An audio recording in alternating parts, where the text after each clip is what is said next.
Hello, Dr. Eger, and welcome. First of all, I'd like to thank you for being with us today, because this is very important and you're such an inspirational person. Your book has finally come out in Bulgaria. This is it. This is your Bulgarian cover. And I first of all congratulate you for your success. And because this is the cover we have chosen, as you can see, with the feet of a ballerina, and because of the way you start the book, I suppose my first question would be, do you still dance, Dr. Eger? I love to dance, but you know what? I liked the big band. I like very different music than you do. I don't care for your music, and you call my music elevator music. But that doesn't mean my music is better than your music. So if we can silly accept each other, that I can be I and you can be you, but together we're gonna be stronger. Absolutely, Dr. Eger, we are. So how has your life changed since the book came out? And has your life changed since your book came out? It's an amazing experience, because for many years people asked me to write a book. And I would say, I have nothing to say. But then Philip Zimbardo, who wrote the foreword to the choice, said to me that the people who survived and are famous are all men, and they need a female voice. And that really was the final push, that I think that my book is the female voice of Viktor Frankl. Because you mentioned Viktor Frankl, I remember when reading Viktor Frankl, he said a similar thing. Freedom is something very difficult to cope with after having been through the Holocaust. So how did you cope with freedom, Dr. Eger? I think freedom is very, very difficult, because there is no freedom without responsibility. You have to take charge of your life, the way you think and the way you feel. And none of the positive thinking does any good unless it's followed with a positive action. Especially when I work with patients, they tell me, I'm gonna do it. I call them gonna people, because they always gonna do it, but they never are doing it actually. So I like to have a goal and then see what you're focusing on, because anything you focus on is going to be reinforced. So the best thing I can do is give you an idea to accept freedom with responsibility and become a good parent to you, and ask yourself, is this the best I can do? Dr. Eger, you're talking about freedom in that way, but I'm thinking you have been through something quite extreme. How do people in today's 21st century, how do they find enough meaning in life? How do they find this guiding star to make them evolve rather than revolve? I think that it's important to know that what you think, you create. And there are two words that I like you to get rid of. I always do that. I'm never going to be free. Those are dead-end words, absolutistic words. Instead, you say, in the past I did this, and now I'm going to do something else. It's just like in a car, you have to switch gears, and then you have to release the clutch. And today I ask you to listen to that noise, that somehow it's time to let go. And that's my definition of love, the ability to let go. Not to run from the past, not to hate the past, but you have to go through the rage in order to begin forgiveness. You're touching on a word, rage, which in the past few weeks has been very modern, I would say. It's been very contemporary. And I'm sure that you'll be aware that in countries such as your Hungary and my Bulgaria, there are quite sizable neo-Nazi fractions. The biggest fear is when people are not questioning authority, and call it the California F scale. F stands for fascist, and that small town USA is very ripe for fascism because people do not question authority. So we got to really find the Hitler within us. And when I was in Auschwitz, the darker things were, the more I was able to develop my faith.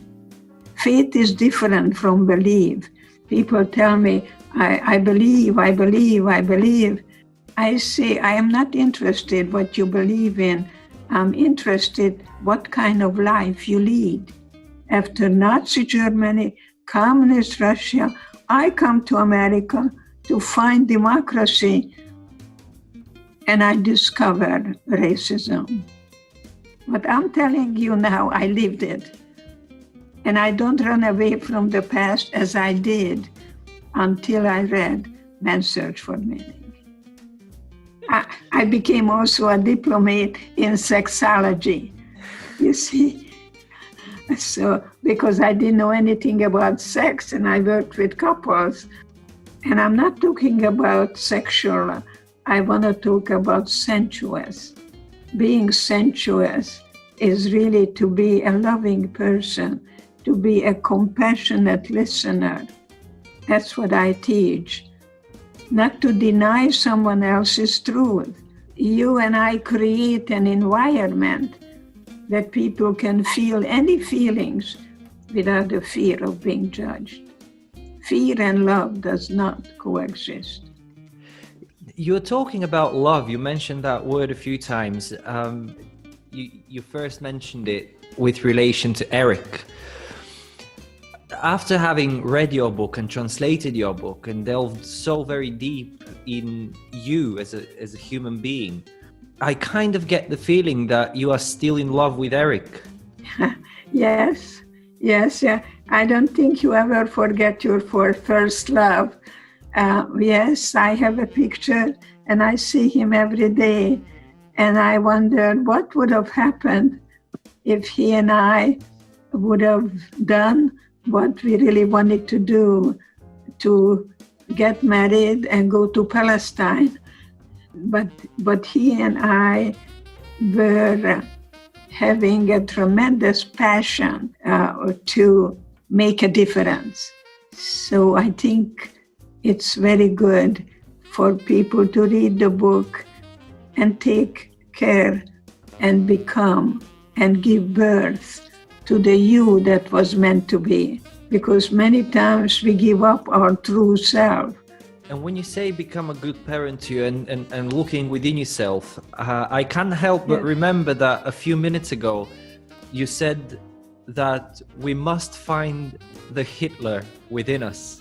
What do you mean? Exactly. Find the Hitler that really doesn't allow you to celebrate every moment in life. Somebody who says yes, but. Somebody maybe told you, maybe your father told you, you're a very handsome boy, but you're fat, but you're full of pimples. So give me the but and I give you an and. Yes, and. And sometimes we do that. We say yes, but, and then we destroy what we said before the but. So think before you say anything and ask yourself, is it kind? Is it important? Is it necessary? The way you think when you get up in the morning changes your whole body chemistry. That is science. So you say it's okay to be average, but I do think that you're quite exceptional in what you do, in what you have done. We are fallible, we're humans, we make mistakes, and we still climb that mountain and fall and climb and fall and climb and never ever stop climbing. So I have yet to arrive myself. I'm still in a process of becoming. And I wanted to talk to you a little bit about divisiveness, because a lot of what you have gone through and a lot of what people are going through today is based in divisiveness. How can we go against that? How can we counteract divisiveness and unite people? Stop being against and start being for something. So today, I ask each and every one of you to learn how to be for something and to have a goal, and then also pay attention what you are focusing on. But how do people find meaning without suffering?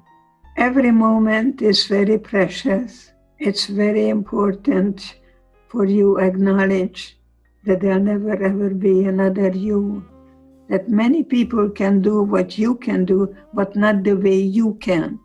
You are unique, you're one of a kind. There is only one you, there'll never ever be another you. So I celebrate that uniqueness, that authentic me. I do it my way, as Frank Sinatra said. I did it my way. And of course, perfectionism is number one to give up, because we are human, we're fallible, we'll make mistakes. So if you want to ask a child, why do you do that? The child would say, because I feel like it. I wonder what counseling did for you, what your practice as a clinician has done for you, not for your patients.